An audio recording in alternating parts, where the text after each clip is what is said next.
ಇವತ್ತು ನಾವು ಡಾಮಿನೋಸ್ಗೆ ಬಂದಿದ್ದೀವಿ. ಅದು 1 in 6 ಫ್ಲೇವರ್ಸ್ ಬಂದಿದೆಯಲ್ಲ ದೊಡ್ಡದು. ಸೊ ನಾವೀಗ ಅದನ್ನು ಟ್ರೈ ಮಾಡೋಕ್ಕೆ ಬಂದಿದ್ದೀವಿ. ಆ್ಯಕ್ಚುಲಿ ಅವ್ರು 2 ಆಪ್ಷನ್ ಕೊಟ್ಟಿದ್ರು, ಒಂದು ವೆಜ್ಜು ಒಂದು ನಾನ್ ವೆಜ್. ನಾವು ನಾನ್ ವೆಜ್ ಚೂಸ್ ಮಾಡಿದ್ವಿ. ಅವ್ರು ಹೇಳಿದ್ರು 15 ಮಿನಿಟ್ಸ್ ಟೈಮ್ ತೊಗೊಳುತ್ತೆ ಅಂದ್ಬಿಟ್ಟು. ಸೊ ನೋಡೋಣ ಯಾವಾಗ ಇದಾಗುತ್ತೆ ಅಂದ್ಬಿಟ್ಟು ರೆಡಿ ಕಾಯ್ಬೇಕು. ಇಲ್ಲಿ ಟ್ವಿಸ್ಟ್ ಇದೆ. ಏನಂದರೆ ಸೊ ಈಗ ಪಿಜ್ಜಾ ಬರುತ್ತಲ್ವ, ಅದನ್ನು ಸ್ವಲ್ಪ ಪಾಟ್ನ ಎತ್ತಿಬಿಟ್ಟು ನಾವು ಚಿಲ್ಲಿ ಫ್ಲೇಕ್ಸ್ನ ಜಾಸ್ತಿ ಹಾಕ್ತೀವಿ. ಆ್ಯಕ್ಚುಲಿ ಅದೇ ಪ್ರ್ಯಾಂಕು ನಮ್ಮ ಅಣ್ಣಂಗೆ ಮಾಡ್ತಾಯಿರೋದು. ಸೊ ನೋಡೋಣ ಪಿಜ್ಜಾ ಯಾವಾಗ ಬರುತ್ತೆ. ನಮ್ಮಮ್ಮ ಅದನ್ನು ಎಲ್ಲರಿಗೂ ಮೀನ್ಸ್ ಈಕ್ವಲ್ ಮಾಡ್ತಾರಲ್ಲ, ಅದ್ರಲ್ಲಿ ನಾನು ಮಾಡ್ತೀನಿ. Okay, I am ready guys. I am waiting for and I am excited. I am waiting for the pizza. ನಿಮಗೆ ಟ್ವಿಸ್ಟ್ ಇಷ್ಟ ಆಗಿದ್ರೆ ಕಮೆಂಟ್ಸ್ ಬಾಕ್ಸಲ್ಲಿ ಇದು ಮಾಡಿ.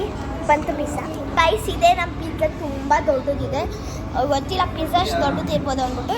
ಇದು ತುಂಬ ದೊಡ್ಡದಿದೆ. Pizza is huge. ತೋರಿಸ್ತೀನಿ ಗೈಸ್. ಪಿಜ್ಜಾ ನೋಡಿ ಎಷ್ಟು ತುಂಬ ದೊಡ್ಡದಿದೆ. ಬಾಕ್ಸ್ ಅಷ್ಟೇ ದೊಡ್ಡದಿದೆ. ಓ ಮೈ ಗಾಡ್.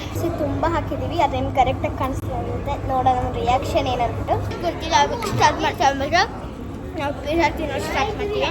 ನೋಡೋಣ ನಮ್ಮ ರಿಯಾಕ್ಷನ್ಗೆ ನಿಮ್ಗೆ ತೋರಿಸ್ತೀನಿ. ಗೈಸ್ ನಮ್ಮ ಅಣ್ಣ ತಿಂತಾ ಇದ್ದಾನೆ. ನೋಡೋಣ ಲಾಸ್ಟ್ ಏನಾಗುತ್ತೆ ನೋಡಿ. Last bed ತೋತಿದ್ದಾನೆ.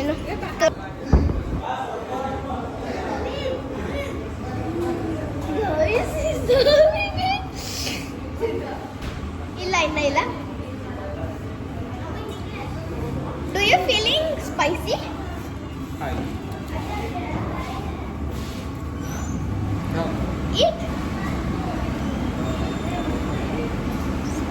Spicy. So guys, ನಮ್ಮ ಪ್ಲ್ಯಾನ್ ಏನು ಇತ್ತಂದರೆ ಜೋಳದ ಚಿಪ್ ಹಾಕೋಣ ಅಂದ್ಬಿಟ್ಟು ಹಾಕೋಕ್ಕಾಗಲಿಲ್ಲ.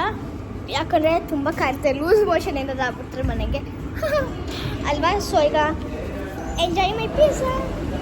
Okay bye. Thanks for watching. Like and subscribe.